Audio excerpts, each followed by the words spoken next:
there was a theologist, a religious man, who used to go on giving talks against Darwin's theory. And Darwin's theory says all of us evolved from monkey by evolution. Okay?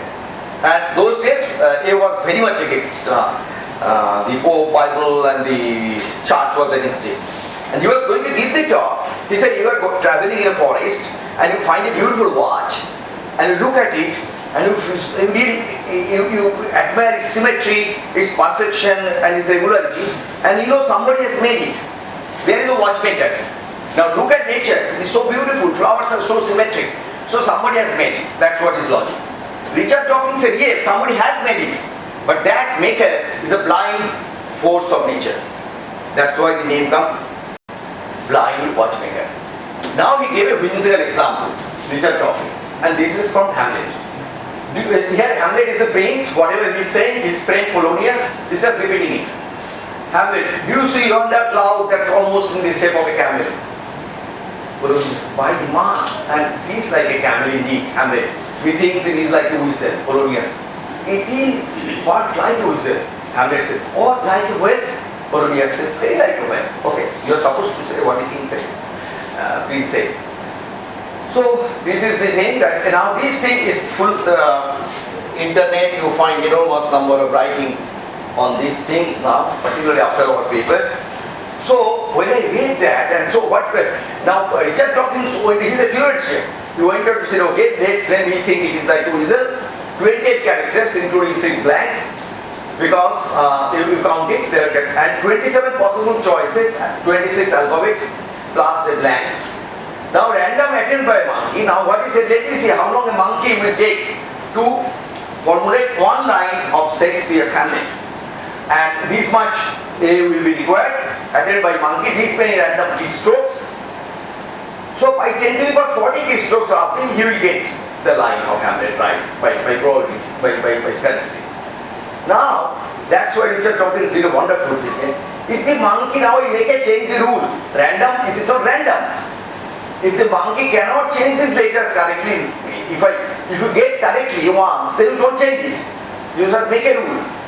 Then it's only a few times strokes. So when I read it, I said, God, it's just like the paradox. As I told you, when I first 3 talks, I listened to where on protein folding, everybody starts with the paradox. The big scientists like Stillinger, Austin Angel, everybody coming, and here I was a fool not understanding anything. But when I read that, I said, this is essentially the key to protein folding. So then you went and formulated the problem. They consider now, just like this alphabets, 2 states were on this like a method, and they are sequence, they have correct and incorrect positions, conformations or configurations. I have a correct to incorrect with rate K0, incorrect to correct with not. K0 is just like chemical kinetics, and we know the ratio of these two is equilibrium constant. Now I calculate, I start with a random distribution of correct and incorrect conformations of these my alphabets, and I calculate the mean first passes time from a configuration S incorrect ones to perfect, and that's a calculation of time-dependent statistical mechanics. There's the effective medium calculation that you can do, which is fairly accurate. And then you get the mean first passes time start is the following problem. Look, there is no question of no dependence on the initial state, but it has the following 1 plus K0 by K1 to the power n, and this is equilibrium constant. And we know equilibrium constant is nothing but the energy in d to the power minus beta u, the total energy X. So now this very interesting thing happened because of the law of large numbers. If I have little bias, if I introduce a little bias for correct insertion, just by the time I am only about 1 kbt or 2 kbt, very little, I come back to 1 second. So from 10 to the power 30 years, when there is no bias, when K0 and equal to K1, then both are equally likely. K0 equal to K1, this is a 1 plus 1 to the 1 plus 1, 2 to the power n.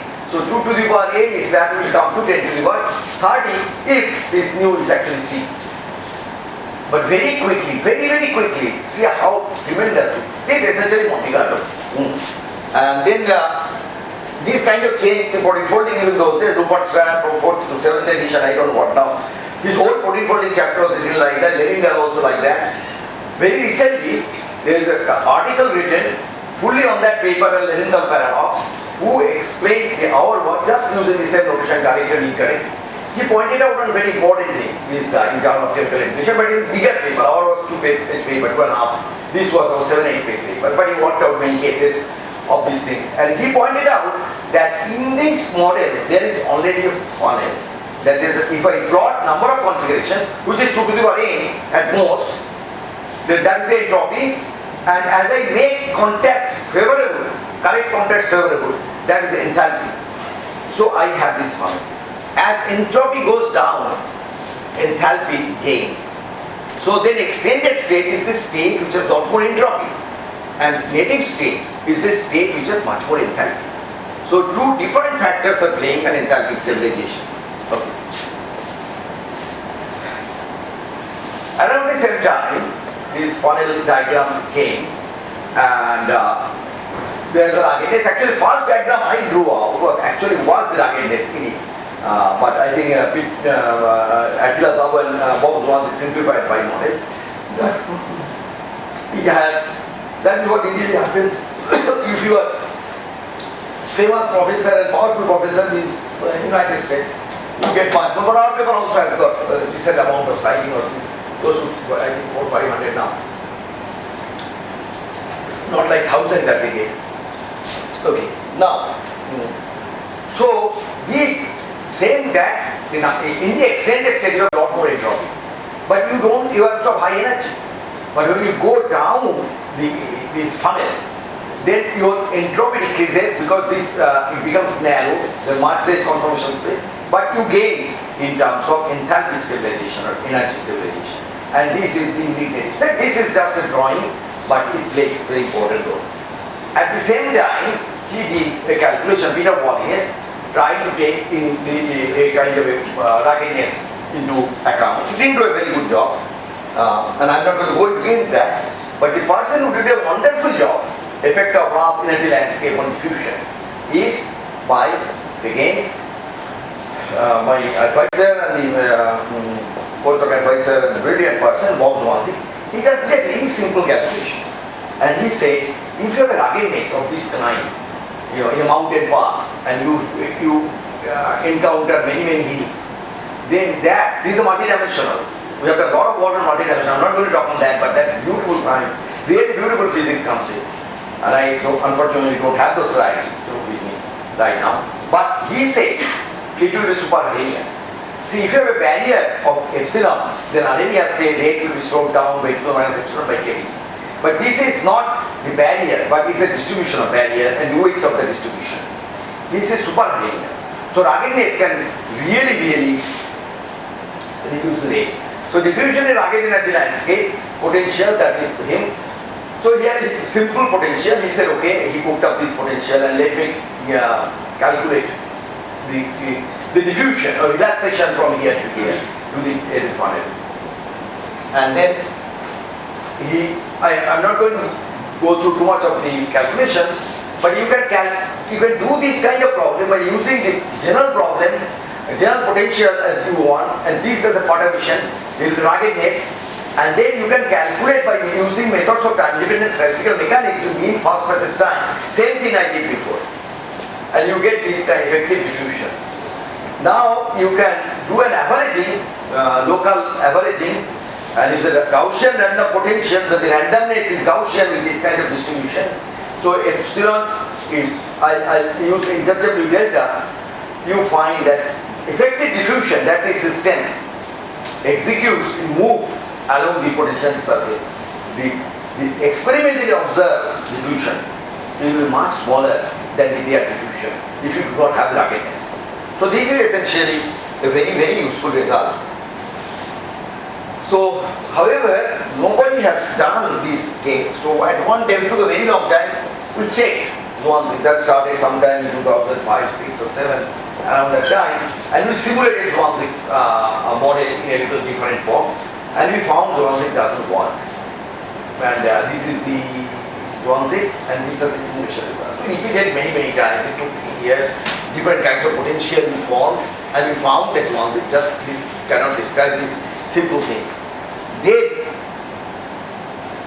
what we did with the teamed up with a very brilliant Japanese physicist, and we could exchange all the calculation and come up with a beautiful expression now, still analytic, still completely analytic, slight extension of Zwanzig's formula, because Zwanzig did a coarse graining and averaging which we avoided. These are really difficult calculations, I don't want to go through them, and I actually have time to go through them. Now see the agreement between the simulation. This is the analytical result corrected, and this is the simulation exactly. So we now know actually what happened. There's a beautiful story that we went on to develop into it, which I don't have, which is that there's a mathematician in 1994, Courant Institute, Stein and Newman. These two mathematicians developed a theory. Their theory was very nice. This mathematician's paper, if you read, they really wonderful paper. They wrote several papers. What was one problem for now 20 years? They of course doing other things, but they didn't leave this problem. One in Santa Fe Institute, another is Courant Institute of New York, which is one of the best place of mathematics. There was that, what would happen if I have river lakes, and different lakes are full of water, and they are distinct lakes. Now, and the lakes go on, many lakes, and they finally go to the sea. So they ask the question, what are the conditions or connectivity that the water from one lake will flow to the sea? Then they find out that this problem of random barrier, the connection between different lakes are randomly done. If it is in one dimension, then it's pathological. That means then what you got ergodicity will be compromised. Soon the water from a lake will not flow to the sea because they will cut off in 1D. Because 1D is very restrictive. And that's why multidimensional importing folding we talk of comes from there. So and I'll come back a little bit that we did two more papers on this multidimensionality of the random walk model that I just referred to, and it's really very important to have the higher dimension into the protein folding problem, and that's a very important issue which is not yet fully understood, but people are beginning to talk about it. So back to protein folding and unfolding. Now these are, as I mentioned in the very beginning, these are complex and highly cooperative process. That is, you just don't collapse, you have to collapse in the right way, and after that you have to correct yourself because you will make many mistakes. So there is one which is a chain, which is unfolded, and this is going to go to the compact thing. How that this process? They are influenced by, particularly by hydrophobic interactions and the hydrogen bonding, because many of these contacts are formed or stabilized by the hydrogen bonding. Okay. Let me see this simple example. Seemingly random. So these are these are hydrophobic. Let's say phenylalanine. These are hydrophobic, and then there are some which are hydrophilic. Alright. Black here, different shapes, but black here are hydrophobic, and the blue ones, like this one, is hydrophilic. This is hydrophilic. It looks very random to you. Okay, that. It seems hydrophobic, hydrophilic, different sizes are randomly placed. It turns out it is not like that. They are placed in a very specific way, which is tuned by evolution. Such that in the final native state, the hydrophobic guys are next to each other and hydrophilic guys are out. So this is a clue to the mechanism of nature, that these things are placed such that it allows me hydrophobic packing, for example, with this guy, or with this guy. See here, hydrophobic packing, this hydrophobic guy comes too close with somebody very far. So it is like it's a very well-known structure, this kind of things called beta barrel structure. It really is a very well-known protein. Okay, this kind of things happens. So in the seemingly randomly placed amino acid sequence of a protein are coded all these informations into the native state. So modern questions or current questions of protein folding are understanding this coding a little better and making considerable progress into that. So now, in order to understand, then let me see one thing. This is what is called heteropolymer, because we have 20 amino acid, different thing placed, as I said, seemingly randomly into the, as a side chain amino acids in protein polypeptide sequence. Now, is heteropolymer, and the heteropolymer plays very important role in uniqueness. But to understand hydrophobic collapse, I don't have to do the A. So I now do a very simple theory, very simple thing, which is I said I took a homopolymer. I take a homopolymer, not only homopolymer, I just take a alkane chain. Very simple, just carbon connected. And now I want to see what happens to this. And you see so much beautiful physics comes out of that. Unfortunately, we are fast to do it. Okay, and it was very, very simple. So I said, okay, methane, then this is everything, this single chain, all actually polyethylene. Around that time, when we were doing that, I just visited 2 months to University of Austin. My friend passed away, 2010, very close friend of many of us, all Bangalore. His lab, he was doing a wonderful experiment with single molecule spectroscope.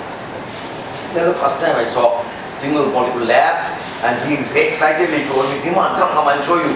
Then he showed me, and there are some places blinking lights. You see, that light is coming from a single polymer. It's amazing to first see, okay, I'm seeing a molecule. You know, we chemists grow up with saying molecules are there, but you can't see them. But these are little bigger molecules, polymers, NAHPPB. And then he was getting all these experiments. You know, they were taking the polymer NAHPPB, he was spin coating, spin coating means they were really spinning the solution and then put it on a paraffin wax plate, and then it's forming like a monolayer or so, and then they are mounting it on a screen and shining light. And this dilute solution, so polymers are quite far from each other, and you can probe them. A great experiment that Paul did, and he was real genius. What Paul did, varying the polarization of the light in different directions, and he measured out where the absorption is maximum. You know, absorption is proportional to the square of transition dipole moment. Okay, oscillator strength. Now, varying the polarization, you could find out which direction the transition dipole moment is aligned. Okay, this you can do only a single, because in solution you will get an average. Only in single molecule spectroscopy you get this kind of detailed distribution. Okay. Now when it came, when he told me this is the result, so I immediately knew something about polymer. I shut down and I did the experiment. It just very fast on second day. Then I had a very horrible accident with a bicycle. I was going 100 kilometers and bang, fell down. But in between I did that calculation and showed him, and it was that in order to get the fluoropolymer, then paradigm, established paradigm was that all these things are fluoropolymer. That means a random walk with a uncorrelated random walk.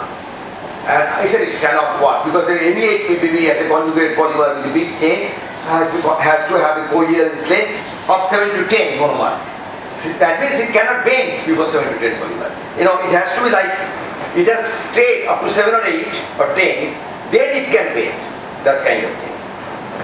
But in order to fit the fluoropolymer, some people in like Benjamin Schwartz and some other guys in doing this, they are using fluoropolymer to explain that. Then I said no, that doesn't work. So this is a kind of fluoropolymer with no attraction between them, no enthalpic separation, just entropy extended. Then I put in interaction between the beads, it collapsed. So that is not the case. That does not explain at all, because what we found was a much larger oscillator strength than any of them will allow. If I put stiffness into the chain, this is all very important. Real chains are stiff. Then you get two structures, toroid and rods. That also doesn't explain. Then if you put the defects, that means you allow randomly placed defects along the chain, then you get structures which are very good agreement with the polymer chain.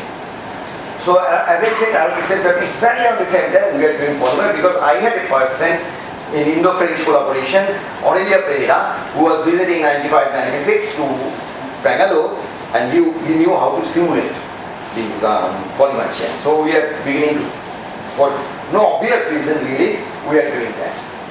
So then all these things came together, and we started to look, can hydrophobic interaction alone give rise to collapse state with a core and a structural organization? Indeed, they do, and these are these are offbeat research. So ordered structure just from hydrocarbon chain. And so if you have a C20, nothing happens. It kind of doesn't form a structure. C40, you start seeing a core, formation of a core. By C100, you have a beautiful portion structure. And some more examples of C40, the beautiful beginning. And there's some really interesting thing. Again, the portion structure C100. And this is what I'm referring to again and again. Interesting. This is this. If I take C10, nothing happens. Forever it's stiff. And this is a real intermolecular potential taken from bromax or amber, whatever. And they don't go wrong for the simplest possible polymer, just carbon chain. C20, still nothing happened. And this is known. People are beginning to wonder, maybe we don't get folded protein native state below C40 or C30. Small proteins don't form native structure. And that's why you have a lot of problem in Alzheimer and all these things. Because small proteins just kind of hang around and get stuck here and there. But by C30, C40 you see certain oscillations. By C40 you see, for C100 you see beautiful collapse. And C40 you get some. Now you do a little bit more of, now there's a very difficult calculation. We get the free energy surface of the hydrophobic polymers. Remember, it's a homopolymer. And this is the free energy surface. Looks like this is just take the size, effective size, scale. But I don't want to spend time on the scaling. It is just scaled by n to the power 1/3 to take out part of it. Now this is the C20. C20, the collapse state, which is low size, small radius of dilation.